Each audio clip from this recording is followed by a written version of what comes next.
and welcome back to the next episode of Talk Smack with Mac. This is going to be a dope one. Got another badass MMA fighter.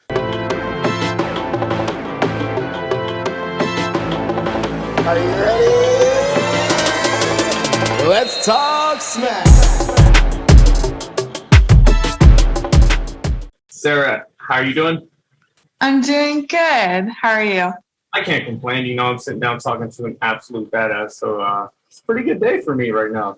You know, having those issues trying to get into Zoom and try to get Zoom to work. And Zoom can be tricky. It's very, very helpful and helps me with my podcast. But man, this audio and virtual connection is a pain in the ass sometimes. Yeah, it's a hot mess for sure. I'm not good with any type of technology or anything. I barely know how to use my phone, I feel like. So with this last year, I started doing the podcast. And when I first started, I felt like I was like light years behind, where everybody else was because I was struggling. Yeah, well, you seem like you're doing a great job right now. And so you must learn fast. I appreciate it. I'm more of like a hard-headed learner. I'll fuck up 100 times and then the 101st time I'm like, hey, I kind of know how to do this now. That's awesome. Yeah, so thank you. I appreciate you getting on my podcast. I know I just told you before, but I'm very fortunate and thankful for anybody that gets on, shares the conversation with me. But you're an MMA fighter, UFC fighter, and I want to get to know you. I'm like obsessed with your guys' rituals and cardio and what you do every day, what you eat. I try to mimic what you guys do to try to stay in shape a little bit. But I want to get to know you and how you guys started fighting and stuff like that. So how did that journey kind of come to fruition for you? Yeah, so I was a wrestler before I started fighting. And I was going to go to the Olympics. That was my plan at the time. But, when you're 18, plans do change, very likely. I got a scholarship at Oklahoma City University, and I'm from Amarillo, Texas. So I went out there, did that for a year. It didn't work out. I was just having a lot of issues. And so I finished out the year. I came home, but I wasn't done competing. I knew that my wrestling journey was over because at that time there wasn't a lot of women colleges open and available to wrestle at. So I knew that was at an end, but I still wanted to compete, and I still had that in my heart and that drive. I landed at a martial arts gym to actually just work.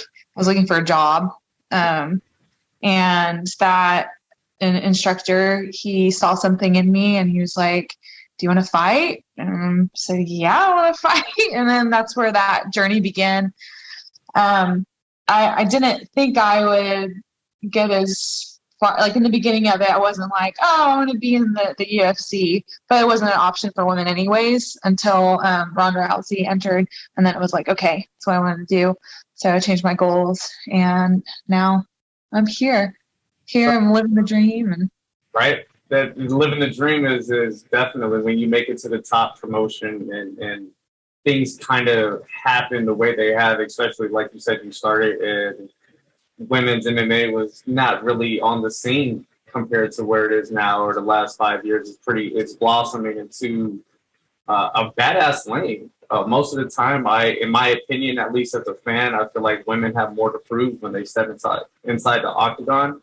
So you women get in there and just go fucking at it like if this is the last day on earth and you're just trying to leave it all in that 15 minutes or 25 minutes, whatever it may be. Yeah, that's so true.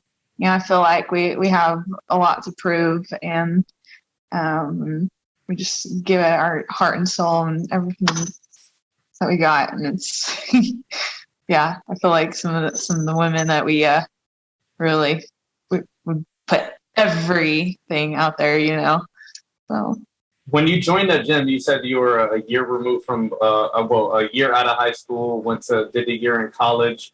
So what are you, like 19 or 20 when you got into that gym? Yeah. Yep, that's when I started. Mm-hmm. I went and I had one amateur kickboxing match and then went straight pro. But really, back then, like 2000, 11, that was still something you kind of did, at least for the women, because we didn't have a lot of choice. So it was just kind of, all right, if you go pro, then you'll get more matches, you'll get more fights and stuff. So I did that. If I could go back, maybe I wouldn't have really taken that route. But it's I got the experience, and I'm where I'm at now. So I mean, I don't regret it. Yeah. You said you had a kickboxing fight and you have a wrestling background. So have you been doing kickboxing for a while as well on the side, or is that something that you got into when you got to the gym? No, that was something that because to get an amateur fight, that was the option that was given to me, so I could get in there and get my foot in the door. And so that's what we did. We did a kickboxing match in Tulsa, Oklahoma for Apollo Cook. So we started that, and then it gave me the opportunity, because there was something where it's like you had to have one amateur fight in order to go pro. Mm-hmm. So I had to get that going, and then the rules. Like, have you been kickboxing for a little while up until that fight, or was it like, fuck it, I'm gonna get in there and see what happens? Yeah, it was pretty much like, let's go. Yeah. So my mom, she was not for me fighting. I told her I was gonna have this kickboxing match, and she was lecturing me. I had to leave the house, and she was lecturing me out the house. I had to go drive around for a little bit until she left so I could go back. She was not for it. But now she's a great supporter of it. You obviously did a pretty damn good job if you're in the position that you are now. Yeah. Going into that first kickboxing match, what was going in your mind? Did you have more experience than the person that you were fighting, or on the same level? I'm sure you were nervous as hell. Hey, gosh, that was so long ago. That was over 10 years ago. Almost. Yeah, no, it was 10 years ago. I think because I competed so much before in wrestling and everything, I was just excited to be there and get out and do my thing. So it was the normal kind of competition nerves. But I was just ready to go. It was all fun, and it was just, all right, let's go scrap. Never done it before. Let's just go do it, So. Have you been into a fight up until that point? Nothing training or anything like that, not wrestling, just straight throwing hands? Yeah, with my sister,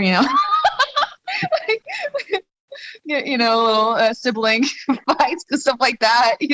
But yeah, no, I've never been in anything besides that. That's interesting. A fighter's life, it's not what most people are accustomed to. Most of us fans, especially the casuals, we just see you guys inside the octagon and put on a show or do your thing, everything that you've been busting your ass for that, that 3-round fight. But what people don't see is what's behind the scenes. I've seen that you started a GoFundMe page. A lot of people don't realize when you're training, like most people, you're training 30 hours a weekish, maybe more, maybe less, give or take. And then you have a job, you got to pay your bills, you got to pay your coaches, you got to eat, all of this shit, recovery, massages cost a lot of money. A lot of shit goes into this that 99% of us have no idea about. Can you kind of elaborate on what a fighter's life is like if you're not a champion making good money from the UFC? Yeah, no, we're broke. It's like the fighting that you go to practice, and that's kind of like an internship. So if you're going to school and you're trying to be, I don't know, like a doctor, I don't know, just an example, and you have to get your hours in. You're not getting paid for those intern hours, So it's like you have to have a side hustle, side job, and then keep going and fulfilling, going your practice, doing all that until you can make it. I got harped on by a lot of people. Been like, oh, you made a GoFundMe page, but it's like, one, that wasn't even my idea. I finally hired a marketing manager, because I was like, I'm doing something wrong. I don't know what's going on. Because it's like, hey, let's get sponsorships. Let's do that. You know, I'm trying to represent businesses, yada, yada. You know how it goes.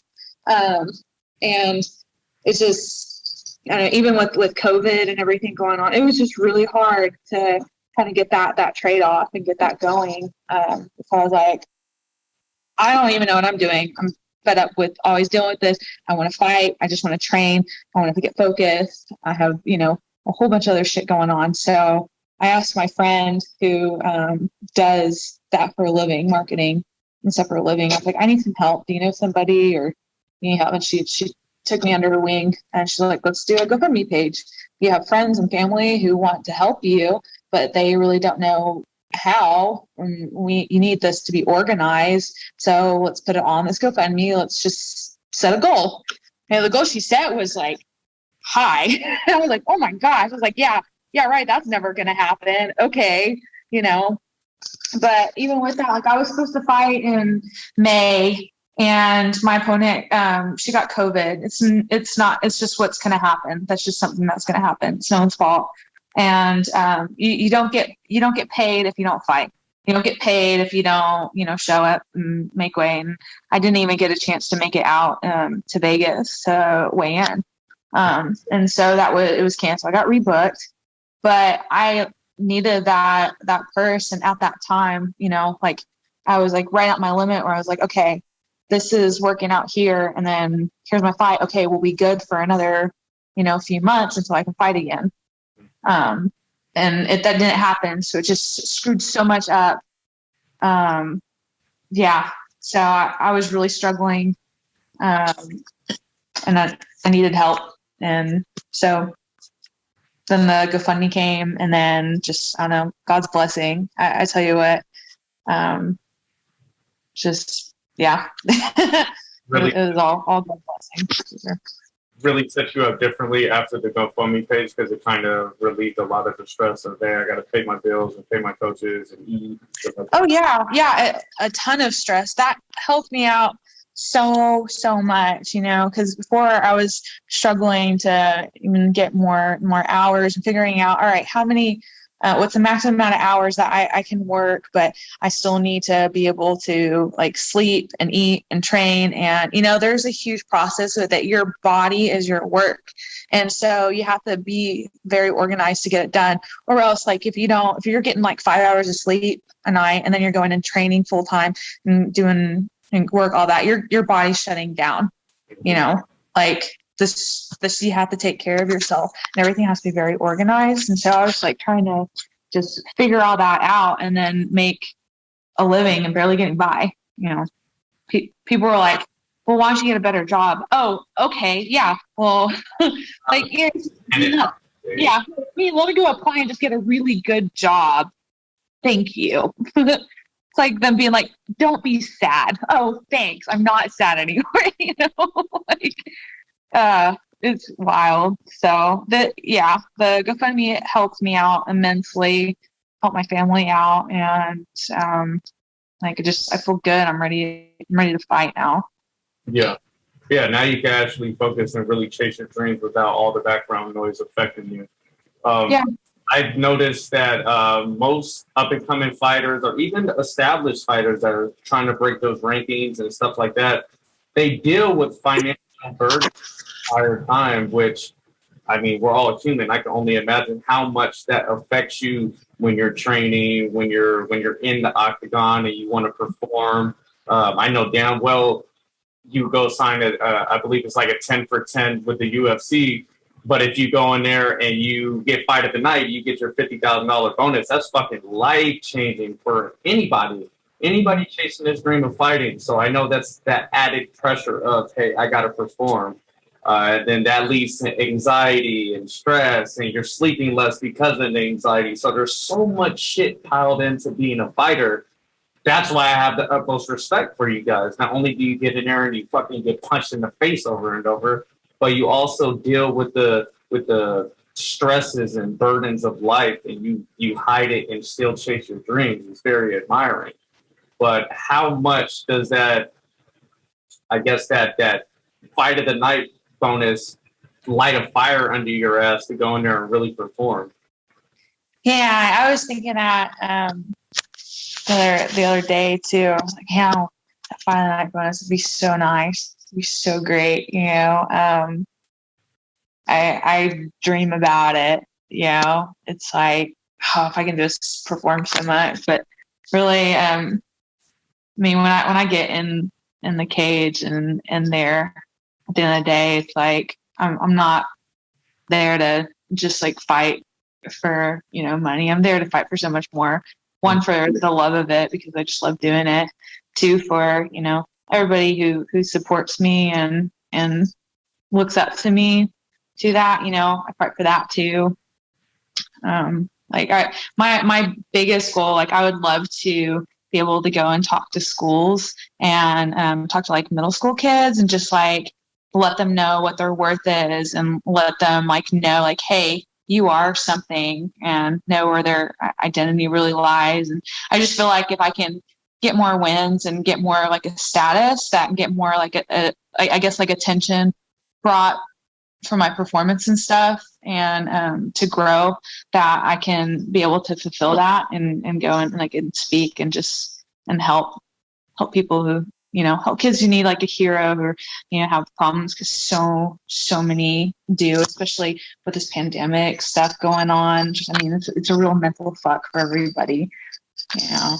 Yeah. So, the pandemic, I mean, a lot of people don't think of like these middle school, high school kids and I guess the mental consequences of being stuck in the house. A lot of people find their release, find that way to decompress by going to school, laughing with their friends, you know, enjoying certain classes that they like, maybe running around in PE. And without that, you know, their way of decompressing is totally gone. So the pressure just keeps on building and building. So that side effect of the pandemic for kids is awful. Yeah. Well, and like bullying and everything, it's so different from even when I was younger and in middle school, because you have so much like of a social media side to it now. So it's even more mental. You know, it's so much easier to say something over a screen than it is to say something face to face, you know, because like, I mean, some of the things that like some people would say to me, it's like, would you say that if you're talking to me to my face? You know, and I really don't think a lot of those people would. And, you know, it's just like, it's crazy. Yeah. Yeah. Man. The trolls out there. There's so many, like you said, when you have that protection of the computer screen in front of you, your words get to flying out of your mouth pretty quickly. And a lot of people say a lot of mean shit. So fuck those trolls, by the way. Yeah. So you mentioned before COVID, you know, fighters are getting COVID. Dana White has came out recently and he said, hey, I am not going to force anybody to go out and get the vaccine. That is not going to happen. So with that comes fighters having to pull out of fights because of getting the coronavirus. Amanda Nunes just pulled out. She was a big loss. So it's like, how do you stay mentally sharp? If you're going up for a fight, you've been training for the last 6 or 8 weeks, you're ready to go. And then, hey, my fight's on Friday and my opponent just got COVID on Tuesday. How do you deal with that? And the biggest thing with it is you treat your fighting career like a career and not a job. That's what my coach tells me. And if you're doing that, and then you go in every day to practice like you're going to fight tomorrow, and then you'll always be ready. Mm-hmm. So, you know, there's different game planning, and it is frustrating if, you know, you had a fight and you work so much for that. But if you just keep doing all the things, then that's what you can do. And really, at the end of the day, you're only in control of so much. So being in control of what you can, and then what you can't control, you just got to brush it off your shoulder and keep going. Yeah, and I'm sure with anybody facing financial hardships, having something like happen could be devastating and hard to kind of get over it and find out, hey, what the fuck am I going to do for these next X amount of weeks or months? So, man, yeah. Fighters out there, I know you guys all go through a lot of crazy shit. Yeah, and there's always a way. I got really lucky, very fortunate for my situation. But I think even if it didn't happen, we'd still find a way. We'd make it work. Yeah. So, Taking those, they're going to go through loops and bounds and struggles, but when you make it to the other side, it's not going to be worth it. Yeah. I tell myself that shit with this podcast. It's like, hey, man, you get through the hard times, keep on grinding for 5 or 8 years, and then you'll see what happens. Yeah. You can accomplish anything. Just, keep striving for it. Yeah. So what do you do for cardio? That's like when I talk to fighters, that's like my favorite thing to ask. What do you do to get in shape for fights? Okay, to get in shape for fights. The biggest way to get into shape for a fight is to fight. The best type of cardio is that sparring shape and that realistic, you just can't really imitate. You can't really imitate that. Other things to help enhance it. I actually got this. I went and trained with Lauren Murphy a couple weeks ago. So I picked up a lot of her training skills. She does, swimming laps and she does airdyne sprints. And so I'm like, oh, I'm going to take that back with me because I really like that and I felt like it helped a lot. I do the bike in the morning. Every morning I go on runs. All that stuff. So when you do say you go for a run, are you going more of a long distance endurance type thing, or are you sprinting, trying to work that VO2 max? No, when I go for runs, it's nice and easy because running's kind of hard on your body.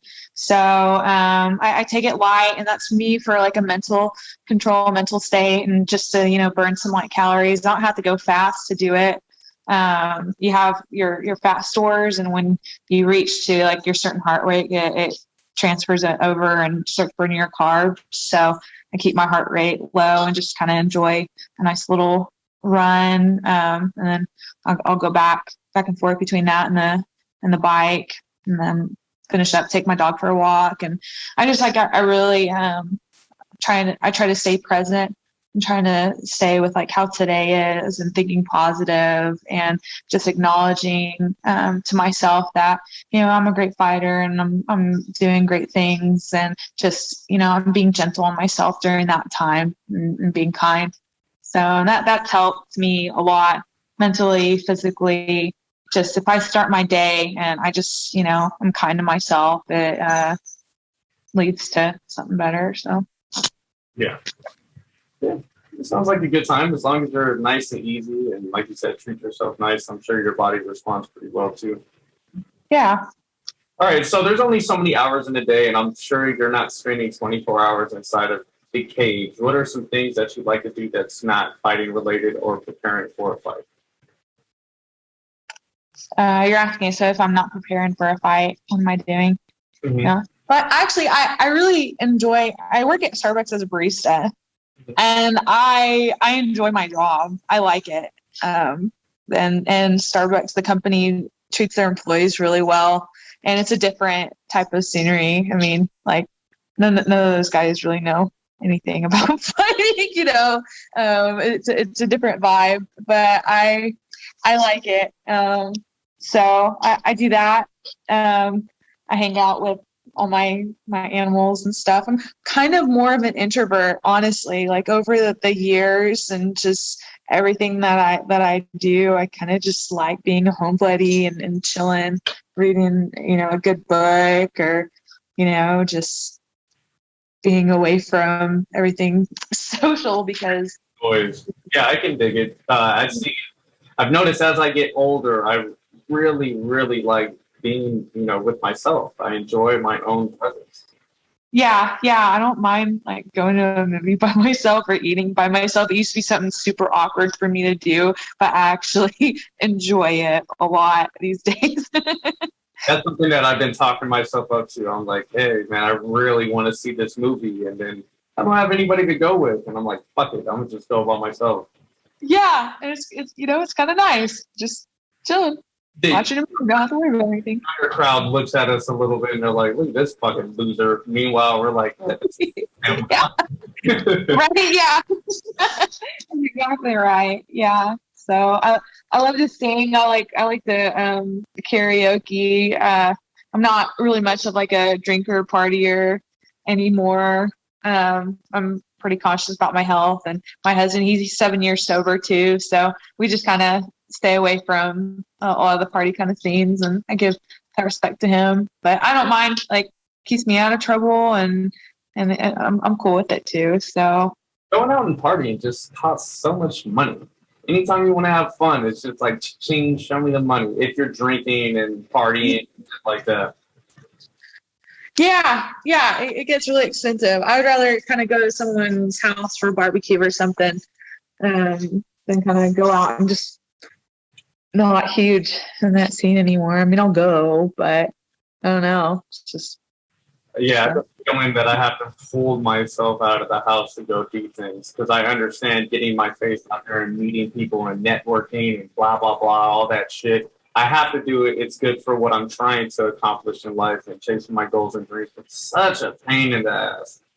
yeah, it is. I think like after everything that's happened with me and all that, Jake Paul and the GoFundMe and all that stuff, like I really realized, like, I just like to fight. It's great if you like to have fans and this and that, but like, I know all the extra stuff that goes with it. I was just like, man, I'm really worn out.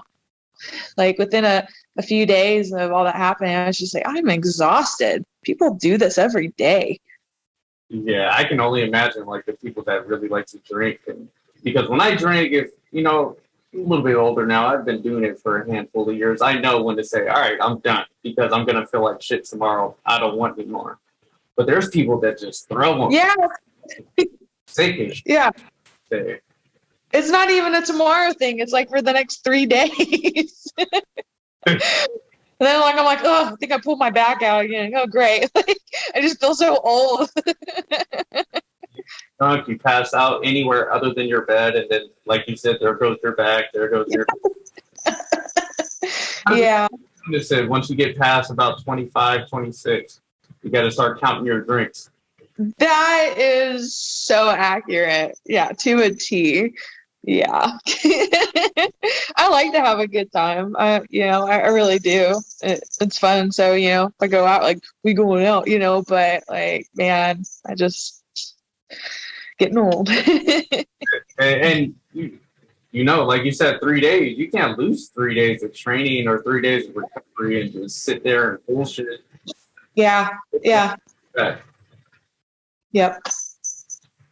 All right. Well, Sarah, every single time I have somebody get on my podcast for the first time, I sit back and I shut the fuck up, because I tend to let my mouth run a little bit. But I give you the spotlight to let my 13 people that watch my podcast, you let them know what you got coming next, what to check you out on, social medias, GoFundMe pages, anything you want my 13 people to know. This is when you could let them all know and, kind of dictate where my fans are going next. Yeah, the biggest way I communicate, Instagram, Too Sweet Alpar, for sure. Still, I don't know, there's something about the Twitter that I don't know. I need to get on the Twitter scene, but yeah, any advice, I'll take it. So, but that's Too Sweet Alpar as well. I have a website, sarahAlpar.com. And check that out. There's some blogs and things like that on there. When we're really trying to open that up and get more of that, going, get that popular. What else? I'm on Facebook, but Instagram's probably the way to go. I'm gonna see you can contact me. So, yep. All right, yeah, Instagram is my shit. It's very user-friendly for slow people like myself. And to answer your question about Twitter, I have no fucking idea. I don't get on Twitter. I'm not a Twitter person. Not fingers or anything like that. Yeah, I don't get it. It's just one day. Seems like it's just too much. There's so much going on Twitter, but I don't know. Maybe we're just falling behind the times. I guess so. All right, well, Sarah, I really appreciate your time. I will make sure I put everything that you said. I might make it pop up here or there. I do my own edits, so it's just a matter of, how cool I want to make myself look. But nonetheless, I'm going to make sure I put it in the description, let my people know where to check you out at. Try to blast that GoFundMe page everywhere so we can help support your dreams of being a fighter. Any way I can help, I would absolutely love to. But yeah, I really appreciate you getting on Talk Smack with Mac. And yeah, that sums it up for another episode of Talk Smack with Mac. We're out, people.